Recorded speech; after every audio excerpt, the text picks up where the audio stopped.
Let's try that again. Is everybody having a good day today? Fantastic. My name's Andy True. It's an absolute honour to be your MC this weekend. Now, our next guests are very highly anticipated. You guys excited?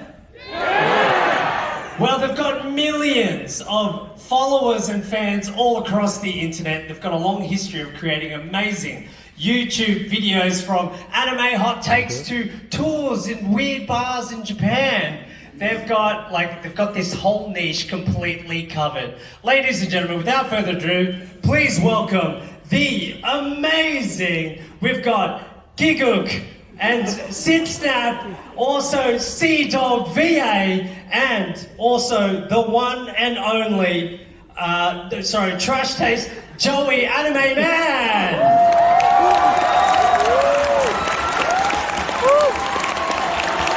Let's go!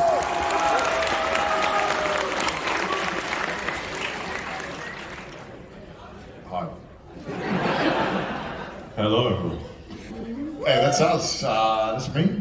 That's Joey. We should have sat in this order. You should have. Whatever. All right, guys, just to kick it off, for anyone that doesn't know you, just introduce yourselves. Who wants to go first? I'm going first. Come on, Come on, go. Hi, I'm Joey the Anime Man. How's it going? Hi, I'm Connor. Sea-Dog VA. Wow. Hi, I'm Grant.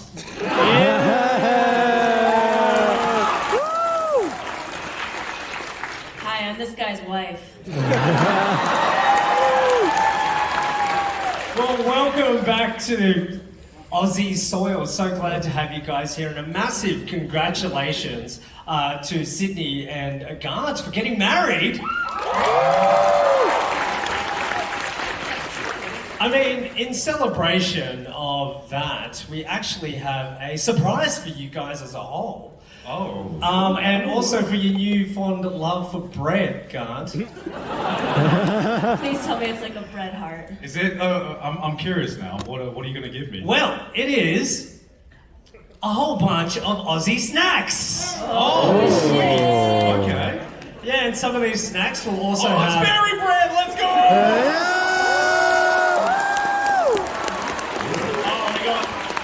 We got berry bread and Vegemite. Oh, Vegemite? Is this literally just like sprinkles on Why is there bread? sprinkles Yeah, on It's not just Sydney. It's not just sprinkles on bread. It's our national food. Okay. Connor, this is Vegemite more I thought done your national well. food was Tim Tams. No. Oh wow, way to just go into it, Connor. Wait, which one did you have? Oh, you like Vegemite? Yeah, I like Oh, hell yeah. Joey, is it good to taste Vegemite and fairy bread again? It is. I used to eat copious amounts of berry bread and Vegemite, so that's pretty good. Yeah, right? No, it's pretty damn good. Yeah, not bad. Yeah. What do you think, Connor? Connor, thoughts on Vegemite this time No, around? you I know don't you've feel- tried it before. No, he likes the Vegemite. He doesn't like the fairy bread for some It's reason. just sugar on bread. Well, that's why it's good. No, it's great. The sugar hides the bread taste, so I love it. What can I say? Oh, I want some fairy bread. Sydney, thoughts? The fairy bread's not bad. I'm gonna try the Vegemite now. I love Vegemite. It's good. It's good. We were told that there was like a Vegemite, like the perfect Vegemite to butter ratio. There's like different techniques to eat Vegemite, so... I mean, some people put butter, some people don't. I love Vegemite. It's so good. Yeah, right? It tastes like dog food. I swear to God. All right, guys. Well, while you're munching on that, Give me the Vegemite. Give me the Vegemite. Yeah. Oh, please do, please do. Oh my god. Take it, for God's sake. it actually is quite better when it's toasted as well. In my Yeah. opinion. It's better on toast, I definitely. mean, this is still salty. Yeah, that'll hide the taste, right? That solves everything. Yeah. Okay, guys, while you're munching on that, today's all about content creation in Japan. To kick it off, how did you guys end up in Japan? Well, Joey, do you want to start? How did you end up in Japan, Joey? Oh my God, I can't. I can't wait. I've only spent like half my life there, so I moved 6 years ago? 7 years ago, I think. After I graduated USyd, shout out USyd. Yeah, so I graduated USyd, got a degree that I'll probably never end up using, and then moved to Japan, and then I was kind of hanging out there for a while, and then I met this particular person that, if you know Trash Taste, a certain person called Maylene. And I started working with her for a little bit, and then these boys came to visit me a couple of times.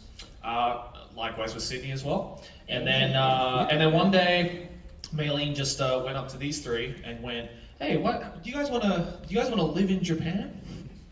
And then you guys said, Yeah. Hell yeah. "Yeah, Yeah. Let's do it. It's more of a why not, but I mean, yeah." I was thinking Why yourself, not?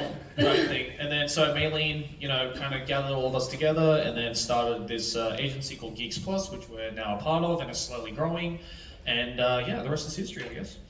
Yeah. Joey, what was the degree out of curiosity? I got a degree, I got a bachelor in design computing. It sounds way more impressive than it actually is. It's basically just a Bachelor of Arts, but on computers. So it's it was good actually because I learned how to video edit through that degree. So if I didn't do that, then I wouldn't be able to edit. So I'm indebted to that. But yeah, when it comes to the actual degree, it's somewhere in my parents' house. I'm probably never going to use it. Yeah. Thanks, Joey. All right, let's go down the line. Connor. I mean, he told the story better than I could, really. Yeah, Maylene just came up to us and was like, "Hey, do you want to move to Japan?" And I thought, well, I'm not really doing anything else, so I mean, I guess, sure. And I went to Japan not knowing any Japanese, which is probably a terrible idea, but I think it worked out. I think it worked out pretty good.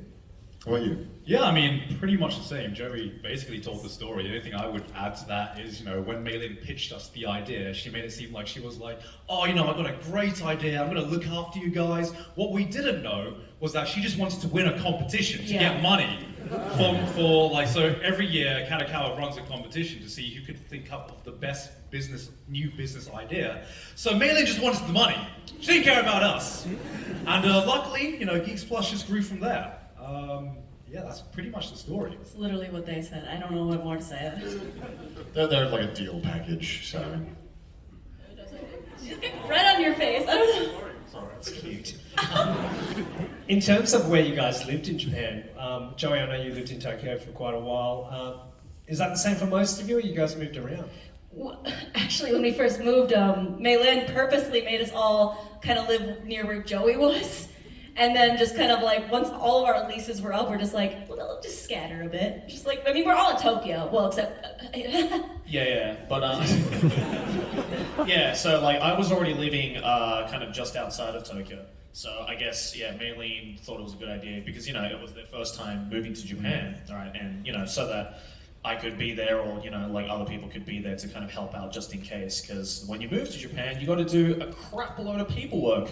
It's very arduous, it's very tedious. Joey saved our asses. Yeah. So I had to go, especially with Connor, I had to go to the town hall with him to do all the registration for him. So Not fun. no, it wasn't fun at all. But we kind of lived together. Not together, but like lived in the same area for a little bit.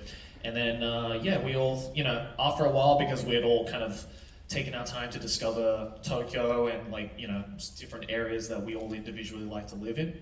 So we're all just like, let's just kind of go and live our own lives, out in Tokyo. Yeah, nowadays, whenever GeeXPlus signs a new talent, they have like an entire team looking after the new talent. So recently they signed Emily and Didas, and they have like personnel to like get them through everything. We didn't have that. Yeah, what the hell? We only had Maylin, so They got like the royal treatment. yeah, they did, right? They got someone to pick them up from the airport, to introduce them to the new house. We just had to like rely on Joey. Whenever we got like some post or something, we just phone up Joey and be like, "Joey." And I wasn't even paid for it. I did that out of Oh my the kindness of my own heart. Yeah, so if not for Joey, we'd probably be a bit screwed in Japan. Or Not join gonna lie. Yakuza or something, I don't know. Yeah. Something like that. I'm sure many people would die to have Joey as a helping hand. He's ours. I cost quite a bit. So. Okay, well, in terms of creating content in Japan, what were some of the major difficulties that you guys faced over, your YouTube career? I mean, I just did the same stuff I did outside of Japan. I Doesn't leave his room. Still. Yeah, I did leave my room, and especially during the pandemic, I almost forgot that I moved countries because we couldn't leave our houses at all. And it was only when you go to the convenience store and people were speaking Japanese, I'm like, oh yeah, I moved to Japan. This is weird. I think one thing that we can all agree on is the hardest thing in Japan is trying to convince places you want to film that YouTube is a real job. Yes. Yes. Because because usually in Japan they love asking for permission. Like it's all about, if you want to film in this particular place, you got to ask permission to make sure you get everything is all good. But when you go up there and you ask for permission, usually they go, oh, so you part of a TV station or something? Is this like a TV show? And you're like, yeah, not really. There's this thing called YouTube. I don't know if you've ever heard of it. If I put TV instead of VA in my name, it would actually like, yeah, it's TV. see it on yeah. TV. Yeah, see it on TV. Like instant, like yes. Yeah, it's TV. You might have heard of it. Yeah, but yeah, I think that's like the biggest issue right now, because I think there's like a weird stigma in Japan still about like YouTubers going out to like public places to film and stuff like that. Thank you, Logan Paul. Thank you, Logan. Yeah, thank you, Logan. Thank you. Appreciate it. So yeah, because of that, it's definitely gotten a lot harder. But I think like eventually over time, when you try get your name out there, and especially with the help of like an agency as well, like it makes it a hell of a lot easier. Yeah. Definitely having someone there to pitch for you and all that. Because No, sorry, over to you, Con. yeah, I mean, you'd think that it would be like, hey, I want to film here. Here's my thing, but it's always like there's like a chess battle of like trying to email in the correct way to convince them. So Yeah. it is a challenge. Yeah, especially as well as like when you're a foreigner and they're just more of like, I've gotten rejected from so many places that I'm like, yeah, it would be amazing to like record there, because they're scared that since I'm advertising them that foreigners might come and they don't speak English or don't want to deal with the potential stress of it, which I understand, but also it kind of sucks. It's such a shame, right? Because most of the time when we go and film in places, we're doing it obviously for good intention. Like we want people to know about this cool place we're showing off, but I guess the owners or the representatives of a lot of those places just don't have that same mentality. So hopefully maybe one day, they might come around to it, but Fingers crossed. yeah. That's why I just stay in my room. Easy. No permission needed. Wow. Sydney, I mean, you've been to so many taboo places like the BDSM hotel and all that. How do you pitch that? Do you just go up there and go, YouTube? Actually, so what my manager said, sometimes I find a place when I'm just walking down the street and I'm like, I have to go with a representative. And I'm just there, like, listening to them, and they're speaking Japanese, and they're like, oh, she'd like to do a video here, and they're like, what, for like, does she want to record porn here? And they're like, no, but she does talk about stuff like that. And then they're like, oh, maybe. I don't know, they're just like so iffy until they do it, and then I do it. Do you have to like show examples or anything like that? Yeah, they do ask sometimes that I show examples. Which ones do you pick to show them? Maylin's the one who usually is just Okay. like, or Anna, just like, That's dangerous, getting Yeah. Maylene to pick videos. just like, she talks about this one hentai porn. I like how just explain that if you were doing porn, it'd be way easier to explain. No, It's I it's think, just yeah, porn. yeah. You get it. You know what it is. Yeah, less. Well, in terms of Trash Taste podcast now, congratulations on that. Thank You guys. Hugely popular. Tell us a bit about the journey of this whole podcast and where are you guys taking it in the future? you. Just talk shit, innit? Yeah, I mean, like, we started the podcast as an anime podcast. Imagine that, guys. Imagine that. No, we didn't. Yeah, I mean, we kind of like try to trick people into thinking we were going to talk about anime and then immediately just stopped talking about anime like episode 2. But we never imagined it to get like this big or this popular. I remember when we had to pitch Trash Taste to Maylin to like get approval to help us find a studio and stuff, we actually came up with like a business plan. And we said, by the end of year 1, we look to aim to get about 100,000 subscribers. And we got that within, I think, like a week or something like that, right? Because I think we pitched that back in like February or something. So, to the company, it was like, oh, you have an entire year to get there. All right, maybe you might get there. And then, yeah, you guys just destroyed that goal in about a week. So Thank you. yeah, thank you for that. And then it just kept growing from there, and then it allowed us to do more ambitious projects like the specials, the drifting and cycling specials, and just allowed us to really experiment with different kinds of content. And yeah, I don't know, here we are now doing like a kind of like a world tour almost, which is like we've been doing it for 2 years now, which is absolutely insane. So yeah, thank you very much for watching us all this time. Thank you. Thanks to you guys. Hey guys, in terms of production, was it different now having a team behind you guys and just working? Like, how was that compared to doing a lot of solo stuff before? I mean, yeah, when we first started off Trash Taste, it was literally me, Connor, Gaunt, and our manager, Ming-Lin, so it was just the 4 of us. And now we have, how many people do we have now? Like 10, 15? Yeah, 10, 15 people behind the camera sometimes. Most of that is to do with, just helping us do less work off camera, because it was such a pain to have to worry about all the individual components. We've actually lost entire recordings and episodes because we can't monitor the recording and the recording all of the time. So, and also with our live streams as well, that actually takes a lot of effort behind the scenes to get that to work, which we couldn't have done when we started because there was just 4 of us doing everything. So yeah, it's a lot smoother now, and hopefully that shines through. Yeah, the actual recording setup is not much different, just better gear. We just have somebody presses record. That's it. It's all set up. It's nice. It's nice to have that, I think. All right, ladies and gentlemen, we have fan questions that have just come in from the Smash community. Thank you so much for sending them through. Our first one today is from Aaron W. His question is, what are the most beneficial opportunities available at an event like Smash that beginner creatives like artists or content creators can take advantage of? Networking? Is that a good answer? Yeah, I mean... Easy answer. Yeah. I mean, one of the first anime conventions I ever went to was Smash back in 2014. Back when, I think there was it was still up in Mascot. It wasn't even here. In this tiny convention room with 2,000-3,000 people, and I did a video there where I interviewed people who were there, because I was barely known at the time, right? So I could still go around and interview people, and that was really cool because it was it opened me up. That was the first ever video I did outside of my room. So I think if it wasn't for that, I wouldn't have started feeling comfortable filming outside in a public space. And and even if you don't make content like that, I think it's really good. Yeah, Sydney was saying networking is one of the best things to do at a convention. Meet fellow artists, meet fellow creators, and if you have the liberty to do so, then why not take advantage of that? Yeah, I mean, early on, we used to go to big conventions like Smash, and especially AX, where you get to network not with industry people, but just other fellow content creators as well. And as a content creator, there's nothing that inspires you more than talk to other content creators. That really refreshes your gears and gets you the inspiration that you need a lot of the times, because you just get to throw ideas together with people and collaborate as well. So it's just a great place to do that. Yeah, I mean, I can't really say more than that. Networking plus putting yourself out there, it's a great way. There's a lot of content that you could make at a con.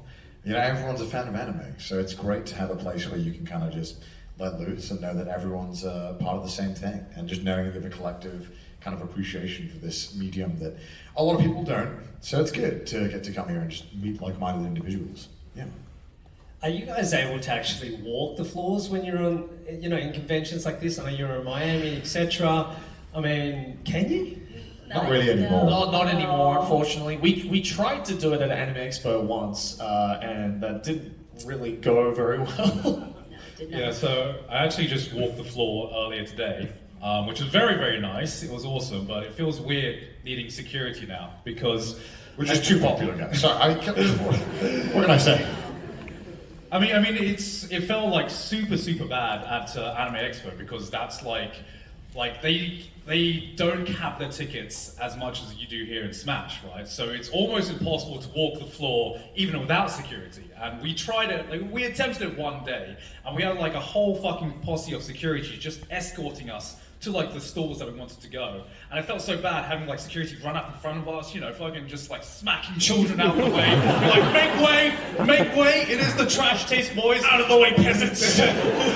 It's more embarrassing because they're like announcing it. It's like, I feel like we're like the king rocking up into like the slum peasant, and it's like, just get out of the way, peasants, how dare you?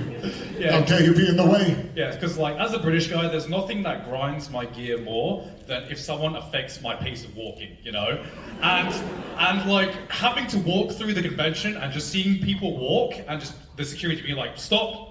Okay, guys, make way. I couldn't stop apologizing. I'm just like, sorry. I'm so sorry. I'm so sorry. So Yeah. But yeah, I think like trash taste really changed a lot of things because I think it just made us way more recognizable as well, and I feel like it just changed the whole dynamic, which we didn't have before. So yeah, I think trash taste changed a lot. Thanks very much. Any experiences in terms of that, Sydney? I mean, I also had to deal with the same thing as they did, so not much more to add besides, a lot of apologizing for just like, especially when they would come up and ask like, hey, is it a picture? And the security guys would be like, no, get out of the way. yeah, like you can walk around if you don't take pictures, but what happens is when you take one picture, everyone looks. Everyone's like, oh, what's going on there? And then they might recognize you, so then it just becomes like a thing. And it's kind of impossible to walk around if you're taking pictures. If we're like, no pictures, it's like, okay, you can walk around, but then some people will be like, wow, Connor's a dick, man. He should know. No picture. And it's like, wow, I just want to see the photo. There's no winning. There's no winning. So it's kind of stressful. Well, we've got a great question in from David. He asks, Thanks, David. you guys have been on YouTube for quite a long time. Has there ever been a video that's been blocked or copyright striked for any random reason? Sid, you want to take this one? Oh boy, do I have a story?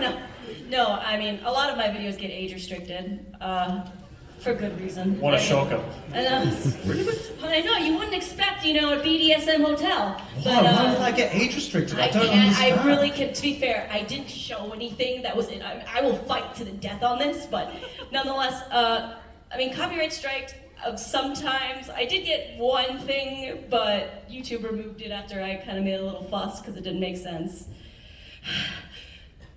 Yeah, I mean, like... Is that it? Is that what you're ending that sentence? I just need to breathe for a Okay, minute. well, Just need to die. I mean, like, since I've been on YouTube for so long, you kind of learn how to, like, dodge copyright strikes as much as possible. Just because with enough experience, you get strikes. Like, when you're starting, you can, like, bloody, like, just trip over and you get a copyright strike, I swear to God. But after a while, you learn how to edit around that. But the problem is that YouTube's algorithm is constantly getting better and getting smarter. So it used to be that I could use like anime music or anime OSTs in my videos, and then eventually YouTube got so advanced that it could detect the OSTs that it's using, even if I'm talking over it. So it's constantly getting better. So you're constantly having to evolve your content and change how you do things. Does it go back through your old videos with the new algorithm? Yeah, definitely. Yes, it does. Oh, It does. Yeah, so like we could have like random videos from like 7-8 years ago and an email just being like, oh, this video has been copyright claimed, and it was like, oh, it's a video from 8 years ago. Yeah, that that's does happen a lot. 2,000 views. That's come on, YouTube. You're like, what the fuck? Okay. Yeah, it's like why this one? All right. Yeah. Yeah, one really annoying thing is sometimes you use like copyright-free music in your videos that the artist allows to use like Creative Commons wise, but then they eventually like get signed or picked up by a label or something, and so all of their previous works, even though they allowed it originally, is suddenly copyrighted music, and that gets claimed post upload. Didn't you have an issue with that with your old outro? Yeah, I got like my entire YouTube channel copyright claimed for a while, so I lost like a bunch of money. But it wasn't too bad. I made a lot of complaints, and eventually it got fixed. But yeah, someone had made a piece of music that was a remix, and they didn't have permission to sell licenses, but they sold me one anyway. And I was like, dude, this is sick. I paid some dude $50 on PayPal. I'm totally sorted. And then yeah, the label did not care. So then I had to beg YouTube to let me swap out all the audio at the end of some videos, and it was a whole process. It took months, but eventually we got there, and it was like the only time I've ever seen YouTube like actually help me. It just doesn't happen normally. Normally they're like, oh, your life is falling apart. That's sick, dude. That's, love it's that. like, oh, you're not Mr. Beast? Well, then we don't really care about you. you just hear crickets just in the background. Just silence, nothing. So yeah, it's cool when they do something. Like, credit where credit's due. YouTube does help sometimes. You just have to complain like a baby on Twitter. It Always sucks. works. It sucks always so works, much. though. Yeah. Thanks, guys. Next question in from Small Seed, user Small Seed. What happened? So, what helped you the most starting out on YouTube in terms of learning editing, filming your content? Like, was it Sony Vegas tutorials, using a webcam, transitioning in camera work? It's just movie maker, wasn't it? It was Well, like, No, No, I started on Premiere Pro. oh, this guy. Well, you had a degree Mr. that taught you how to do that. Not only that, but my dad used to work for Adobe, so he used to give me like free suites. So I had a good. I get mean, it free is quite sweets too. expensive, I yeah. just don't have dad that gives me. I just find website. Yeah, I mean, like, for me, it was all YouTube tutorials. I don't know how I would have learned editing without YouTube tutorials. And for some reason, the best YouTube tutorials are all Call of Duty editing videos.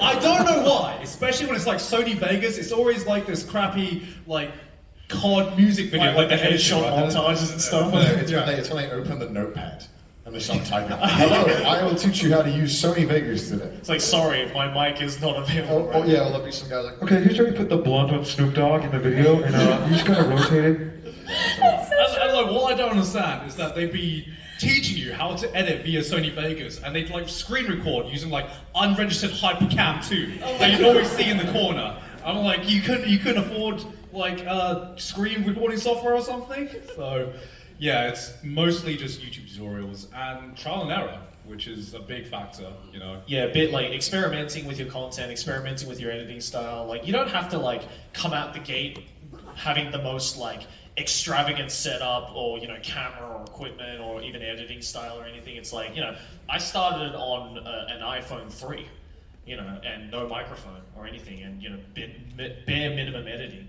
And then eventually over time, you know, if you love what you do, then you kind of start to be like, okay, what if I like did this little edit for here, or this little edit, or what if I like filmed it in this way? What if I start writing a script instead of just doing it off, you know, the dome? So it's like, I think for me personally, it was like very small baby steps, and then eventually over time you kind of find your style of presenting and you find your video style. Yeah. Do you guys have the dream set up now compared to where you were before, obviously? Or are you guys looking to expand that to some Mr. Beast, huge $10 million I don't think anyone can expand it to the Mr. Beast level except Mr. Beast. Yes. But as nice as it would be, I don't know, I'm pretty content with what I currently have. they don't have a giant team and loses a lot of charm in a way. Yeah. Weirdly. I mean, there are some projects where I wish we did have more of a team behind it, because one of the biggest challenges about making content in Japan is that no one in Japan understands YouTube. So trying to find like content producers or staff members who can help us make content is really, really hard, because we end up having to train them from like the ground up. Because it's really hard to find someone who can speak English and also lives in Japan and also understands YouTube. You go to somewhere like LA though, or even here, and you have a much easier time finding people who understand the space. Thanks very much, guys. Next question in from Josh MC.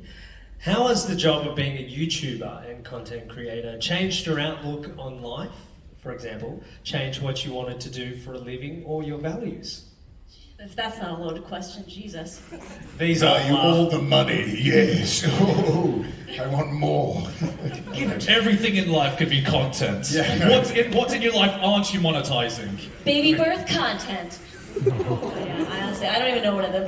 That was a thought that could have stayed. No, I was pitching it. You should have left that in the drafts, bro.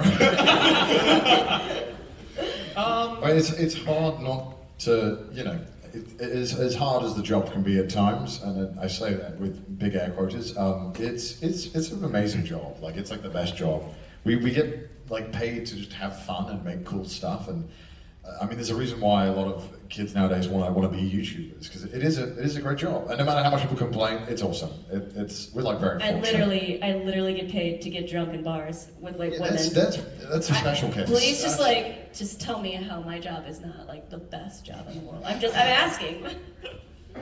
Yeah, but I mean, like, I think for me as well, and a lot of like, I guess like a big issue I've seen with like a lot of YouTubers recently is that I think they put too much of their self-worth into like their content and like the success of their channel and stuff like that, and you know that leads to, I mean, you know, there's a reason why we hear a lot about like mental health issues being a massive thing amongst YouTubers, because it's true, it's very easy to kind of get lost in. And we're all psychopaths. Yeah, no, definitely. Like, you need to be a psychopath to be a YouTuber, definitely. But like, I think, you know, a lot of people kind of get lost. It's so easy to get lost in the numbers and, you know, the quote unquote fame. So it's like, I think one thing that for me personally was to kind of like separate what is essentially my job with my personal life, and you know, don't let those two worlds mix too much. Obviously, for a lot of people, you know, that borderline is very different. You know, some people want to prioritize content more than their personal life, and if it works for them, hey, all the more power to them. But for me personally, I really value like just having, you know, like friends and family that, you know, can kind of keep me grounded, I guess, and just like make me realize that at the end of the day, I'm just a normal dude like everyone else, you know, just living their best life. So, you know, so I think like, yeah, just stuff like that, really. I don't know where to go from there. Honestly, that was a better answer than I could have ever given. Yeah, what Joey said. Yeah. Just quickly, a show of hands of how many people want to be a content creator or is already a content creator in this room. Raise your hand. Oh my god. You poor souls. Ow. Got a few content creators in here. Oh, especially up the front as well. You are all competition now. Okay, our next question is from Dina. Thanks for the question. What's one of the best things you've discovered about Australia so far that you didn't expect? Well, it's the first time for all three of you, so I want to hear what you guys have to say. I was told the internet doesn't work here, but I'm just kind of surprised. It seems to work. Yeah, like, shout out to the NBN, because goddamn, like, we actually have regular internet now. Yeah, like, this is good. My upload at my house is like 15, but when I first was living here, I had 0.3. I know, it's disgusting, so shout out NBN. No, don't shut them up and do the bare minimum. Yeah, every second person I've met here just has like apologized to me about the bad weather, and I'm like, what? This is bad weather? I like this weather. I think it's pretty good. I'm like, this is a British summer. Why are you apologizing? This is amazing. Legit. Yeah. I like the weather. Also, the food here is insane. It's Oh my honestly God, I have like, not had You guys are a eating good. bad meal since I landed. it's like the opposite of England. Yeah. Everywhere you go. Yeah, and it's just nice to be in a walkable city again. Since like we just flew here from like LA and America, it's just nice to be able to like walk places and use. Not get stabbed, yeah. That's straight snapped. No, because I mean, every time. Tell me any time in LA where you're walking around in public and there wasn't that nagging thought in the back of your head, like, man, I wouldn't be surprised if I got stabbed right here. Snap or shot. What do you mean? Yeah, well, it just hurt in some way. Yeah. Like, it's crazy, because like LA is one of those places where it's like, even in the middle of the day, and you could be surrounded by a bunch of other people walking the streets, for some reason you just don't feel safe. Yeah. I can't believe we just flew thousands of miles to complain about America. Yeah. How do we always do this? We can relate, right? Basically, We you don't guys even are do it on great. purpose. We don't even do this on purpose to make fun of America. It just comes out. It's just second nature Just now. comparing places, and it's notable because it's such. I'm saying right. I don't feel sorry. Also, everyone's been super nice. Everyone is so chill, and it's exactly how I expected it to be. Well, hopefully you'll be back next year, right guys? Hopefully. All right, our next question is from Holly. If you could lend your voice to any anime, say they added a new character and were casting for a voice actor, which anime would it be and why? Oh man, I don't know. That's tough. That is tough. I want to be everything in JoJo. I'll dub everything. Feel free to give us a voice impression. It would be so bad. I couldn't. I want to be any voice in a good Berserk adaptation. Like an actual, like, not... That's the dream. That's the dream. Like, it's already a dream to have a good Berserk adaptation, I think but that's to be the a dream. That's but the- to be a voice in one would be legendary. I would want a voice in a hentai just for shits and giggles. Honestly, yes. I think we can all agree that would be also another dream. Honestly, that would be peak. That would be peak. absolute peak. Content alone. That would be the peak and the downfall of my career at the same time. It would be worth it though. Yeah, it'd be worth it. it. It'd be worth it. Yes. That's amazing. I know, Gant, that you mentioned that you are creating an anime. I mean, that's yeah. I mean, I mean- that's kind of in like the planning stages right now. Can it Yeah. be a hentai though? Can it be? I mean, I don't even know what the production process. God, is if I about. don't see a single titty in your anime, I'm gonna be disappointed. Honestly, I think that'll be a titty. I think that's pretty Like, easy. just a one. half a titty, please. Just We'll one. have, Just we'll one. have half a titty. All right. Stay tuned, everyone. Okay, next question from Nazal. What was the most unexpected consequence or event that resulted from starting Trash Taste that you guys did not anticipate? Ooh. Losing all our luggage. No one was expecting that. That's tough. That's a really tough. I don't know. Everything was unexpected. I mean, yeah, just the success of the show was unexpected, I think, to begin with. Yeah, I mean, I guess I never thought I'd be able to do all this cool stuff, like drifting and cycling around Japan. And you know, the other specials that we have planned, which we're not going to spoil as well. We've done a lot of cool things that I never imagined I would get the chance to do in my life. Period. So that's been incredible. Yeah, if you come to the panel tomorrow, we'll show you a little teaser for a special. Yeah. And that was a really fun special. That was a really fun Talk special. about that We'll tomorrow. talk about it tomorrow. That's what tomorrow. Just side note, I actually keep rewatching the trailer. It's actually really damn good. Don't spoil what we're going to I'm making it hype. I'm not spoiling, Garn. Okay. I'm creating hype. I just think the success of Trash Taste was the biggest unexpected thing. We just expected it to be like any other YouTuber podcast. People like listen and pretend they care, and then they don't really care. And then it's kind of crazy to see how many people actually are invested in Trash Taste. I think we really appreciate it. And I think for us personally as well, like, at least for me, it's like really surprising to see just like the broad spectrum of people who are into Trash Taste as well. Like, and like that goes. Shout out to the moms out there. Thank you. Yeah, honestly. And it's like, especially with like, you know, I think we've all three of us have gotten to know like a whole plethora of like different YouTubers and Twitch streamers who know us from Trash Taste, where it's like, I didn't even know you were aware that I existed, you know, kinds of like content creators, right? So it's like, that was really cool. Because I know that without Trash Taste, it would have been very difficult for those content creators that I think we all look up to, you know us and acknowledge us. So, yeah. Yeah, for me, it's like, I think the biggest unexpected change is that so many people know my name now. Because my entire life, my name has been a living autocorrect. And now suddenly people call me by my real name, and they know that it's actually a real name as well. So, yeah, that's been the biggest, like... You ruined Grant for me. Someone made me sign Grant earlier. I just did Gant.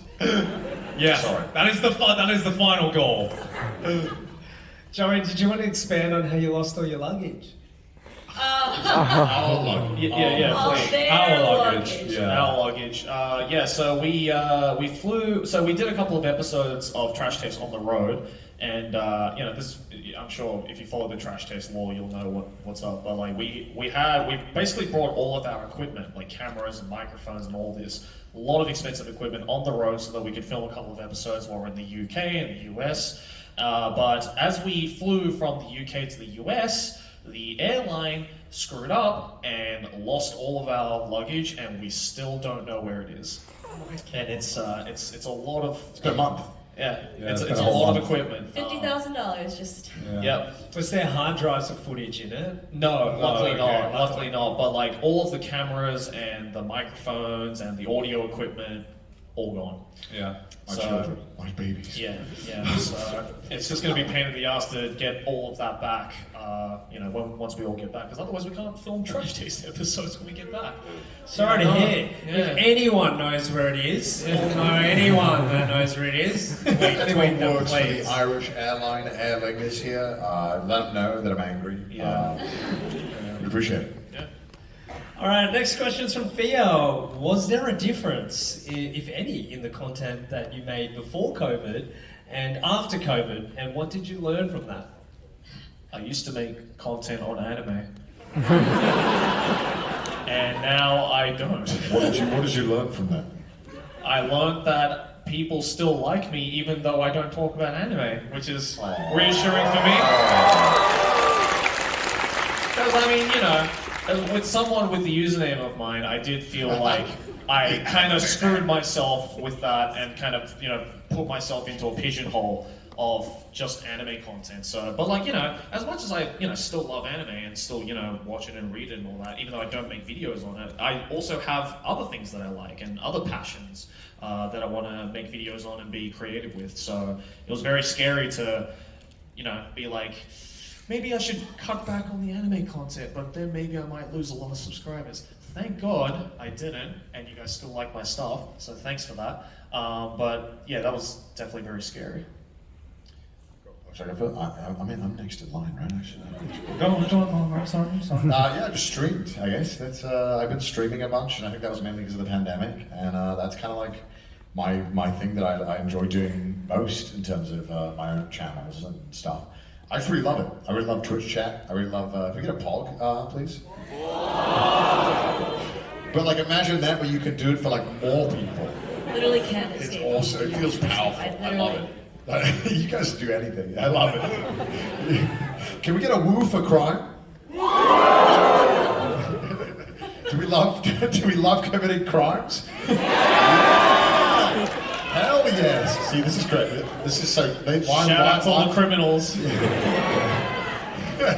Shout out if you've avoided a parking ticket before. That's it. Surprise, we have the police backstage. You're all arrested now.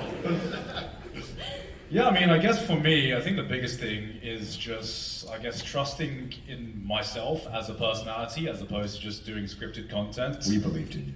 I don't know. It was a hard transition. It was a hard transition. I remember the first time we did the Trash Taste figure special, and I think that was the first time I'd done something on camera.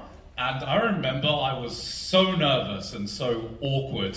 Luckily, that's most of that is edited out of the final cut, but I had to do 10 more takes than these guys had to do when we were filming. Now you're the loudest. He's so fucking loud.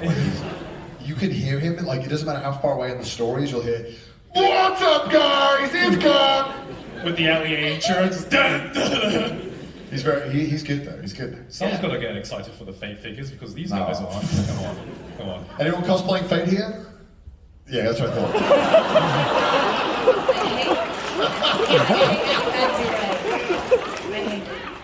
That was good. I was kind of. I thought that was scripted. Thank you guys. Can't believe it, guys. Can't believe it. Very Where's the lucky. Fate representation? I'm so disappointed. As for me, I suppose it's just more of, I guess, when you first move to a new country and you want to expand and do something different, it's scary. Because, it's I'm not fluent in Japanese. I don't know, I wasn't born, raised here. I don't know the normal cultural aspects and how to do things. But I guess, COVID just made me just give less of a crap. And I did it. And life is an enigma. I don't know, I don't know how to end sentences. Well, I think we all can agree that you guys have done an amazing job, and thank you so much for entertaining us through the pandemic. Thank you guys for watching us. Thanks for the Vegemite, guys. We've got a couple more questions, guys. One from Vanessa. Please reenact the Jotaro versus Dio fight in a very bogan way.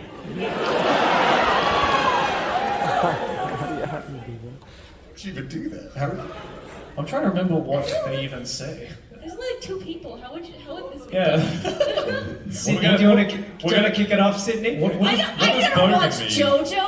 I mean, Bogan is there's like really like deep Australian accent, right? Okay, I'll teach you guys how to speak like Bogan. Okay. Let's start with that So first. you have to talk like as if your jaw has been dislocated. Like it's just your true? your lips just never touch. You just got to be like, oh yeah, yes. That's how you do it. That was just Australian noises. Yeah, that is just it is just Australian noises. It's literally like, oh, you can play. Why did your voice change? You're like a Bogan Kermit. I'll take it. Do we want to? I don't know. How would can. you do that? I don't even know how that would work. How would you even do like an aura Bogan? Oi, mate! Ora. I don't know. It wouldn't work. They'd like throw a boomerang or something at each other. Instead of punches, it's just a million boomerangs. I don't want racially to culturally appropriate anyone here, you know. I have no idea. I'll be honest. No. Yeah. We can't. Sorry. Fair enough. I appreciate Pass it. on that. Okay, next one's from Green Tanuki. Would someone who is from a non-Japanese speaking background be able to do voice acting in Japan? Opinions and thoughts? I think, of course, it's possible. I mean, there are foreigners who. There's very few. There's few, but it's possible. It's definitely a big hole that's left in the voice acting industry in Japan. I think just because I think when a Japanese the voice acting industry looks at a foreigner, they just immediately think, oh, you can do an English voice. We don't, because it's like, you know, I feel the Japanese VA industry is so incredibly competitive already with Japanese people. Yes. So it just doesn't leave a whole lot of room for non-Japanese people to try and get in. Even though they could be the most Nihongo Jozu ever, it's just the fact that they are foreigners, unfortunately, just kind of leaves them in a bit of a disadvantage already, just because they don't believe in them, I You'd guess. have to be native in Japanese, essentially. So even getting to that level would be so difficult, and then you need to be able to actually act in that language. And which the is- accent alone, you have to make it. Well, yeah, so you have to sound native. So Yeah. the first challenge is like already like way up here. And when people ask me this, I'm like, why do you not want to voice act in your own language? Like, that's what I always wonder. Right. I'm like, I guess because anime, it's like, I have to do it in Japanese. It's like, well, if you're English, that kind of sucks. Yeah. You kind of born on the wrong continent. Yeah, exactly.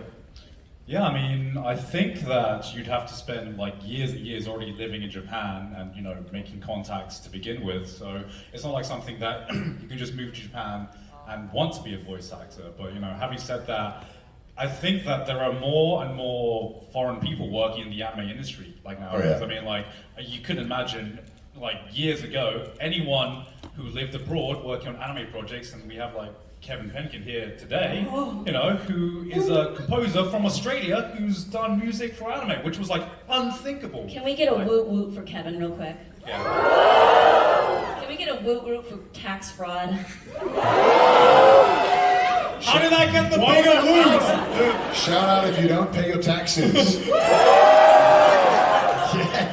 That's why roads suck here. It's like tax fraud, Kevin Penkin. Poor Kevin. Sorry, Kev. Thanks very much, guys. Still along those lines, a question from Anon. As foreigners who have lived in Japan for a while, do you still feel like outsiders? If you do you think that feeling will ever completely go away? Or is it just going to always be there? I love this question because I think I've always wondered when people ask this, like, why do you want to feel like you're Japanese? It's like you're a foreigner, and it's like that's what you are. Like, no matter how much you speak, you're still a foreigner. I mean, I think it's more of like, do you ever want to just, because it's kind of different where it's like if you're or it's like walking around and you're not being stared at.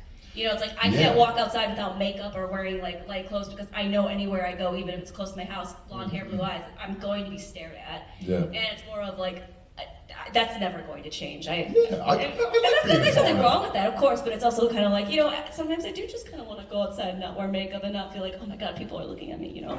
I feel like a shiny Pokemon. It's pretty it's pretty awesome. No, it is, yeah. And like even for someone like me who is technically half Japanese, the fact that I don't look Japanese to the Japanese population automatically makes it that I am also just as foreigner as anyone else who visits. And I think that's just something that I'm just gonna have to live with for the rest of my life. But, you know, at the same time, I think the fact that Japan slowly, especially with like the younger generation, is getting more fascinated by foreigners and is getting more comfortable with foreigners, I think over time it is going to get, I'd say a little bit easier, but in terms of like actually, you know, assimilating with Japanese culture fully and being Japanese, quote unquote, I don't think it's ever going to happen. I like being Welsh. I like it. Yeah, I just don't see it happening, at least like within our lifetime. Maybe if like a new generation, you know, gets more informed about foreigners and different cultures and everything like that. But how Japan is now, I unfortunately don't see that happening. And yeah, it's great to be a foreigner, but I also feel bad for some people who have like lived there more years than, you know, were in their home country, and they will still never be seen as a foreigner as well. So yeah, it's like kind of a give and take. So only time will tell, I would say. Well, guys, 2 questions left. One from Annie asking, have you guys tried a Tim Tam Slam? Or Yeah. a Golden Gay Time? We together? so if you guys saw the After Dark stream yesterday, God did a Tim Tam Slam. Yeah, I did. And I failed Tim I Tam failed Slam. massively because it like just melted off my fingers and just slipped into the Too sea. long. You were fucking around. Yeah, You should've exactly. gone. What the hell? What's a Tim Tam Slam? I know Tim Tams, but I don't know. You like slam it in the desk. Just Yeah. Why would you slam it in a desk? For what purpose? Because they're bored. It's They're Australian bored. pastime. Okay. So you get a Tim Tam and you throw it on the ground as hard as you can. That's That just it. seems like a waste. Oh, it's you great. eat, It's you good eat fun. it afterwards. You eat it after You- you yeah. throw You it scoop it. You scoop it off the ground and then just, It's like Everyone drinking out of does your it. shoe. Yeah, that's why they like you can shoes. pair it with Shui if you want. Yeah. Jesus. No, and I've been trying to get these guys to have a Golden Gay Time because that is my favorite ice cream, hands down. But you had a Maxi Bomb, right? Yeah. Yeah. So Yeah, I want to have one. It actually looks really good. They're The first time really Joey good. mentioned it, I was just like, Joey, it's not Pride Month anymore. Yeah, What's going on, Joey? Like, but yeah, he showed us the ice cream and it looks delicious. It does look good. Yeah. I still haven't had one yet either since coming back, so I'm definitely gonna The change Maxi that. Bombs are on point though. Maxi Bombs are sick. Yeah, heck yeah. Hell yeah. Hell yeah. Did you get your Oporto, by the way, Joey? No, I'm gonna have an Oporto next week though. Okay, yeah. Guys, if you want to give him any gifts, Golden Gay Times and Oporto, that's the way to No, go. wait, no. No, it's gonna melt. It is going to melt by the time you can give it to us. Alright, guys, last question today from Jaden. Do you know what Milo is? Yeah. Yeah, I mean, that's yeah. in like most southeastern countries. Yeah, I mean, it's pretty popular in Thailand. Yeah. Yeah. Oh. The chocolate. Do you know what right? it is, Connor? Because I don't drink chocolate milk. I'm not 4. It's not really like, it's like chocolate. It's not just milk. He doesn't know. Connor. Hands up if you drink chocolate milk. Your children, all of your children. I'll gladly be a Where are child. your parents? Yeah. I don't like chocolate milk. I just want chocolate. It's not chocolate milk. It's Milo. I don't know. I don't know. Maybe I'm just too like bitter old man, jaded. Yeah, Clearly. you are. Yeah, clearly. I turned 26 like in like a week, and I feel like that's it. I'm old. We are literally I'm all older than you. You're literally the youngest one on this Yeah. stage. Literally guys- shut. And probably the youngest in this room. You guys Yeah. are decrepit. You're You're youngest in gross. this room. What? Honestly In disgusting. terms of mentality, I mean. Oh! Someone said it. Oh! I'm never returning to this country. Well, there's a second part to this answer. It says, yeah, my load in your face.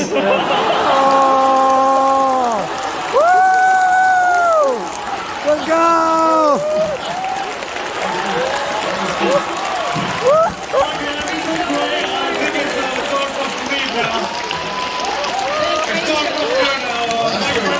That was good. I'm gonna use that next time. I'm gonna use that next time. That was just great. That was good. Guys, on that note, because we've got such an amazing turnout today, we're going to take a group photo. Hands in the air, everyone. Get you guys a hand in the front. Pose.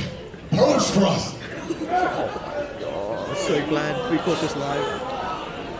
Look at that butt! All right, hands in the air, everyone. 3, 2, 1. Tim Tams.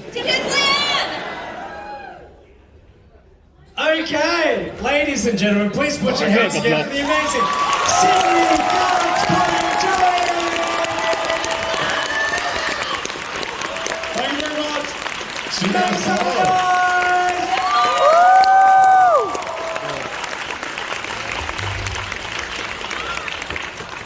Thank you so much for coming out to Smash on the Saturday, first day. Have a safe trip back home. See you guys tomorrow. If I see you, download the Smash app. And that's pretty much it. On behalf of the crew, I'm Andy True. Have a lovely evening.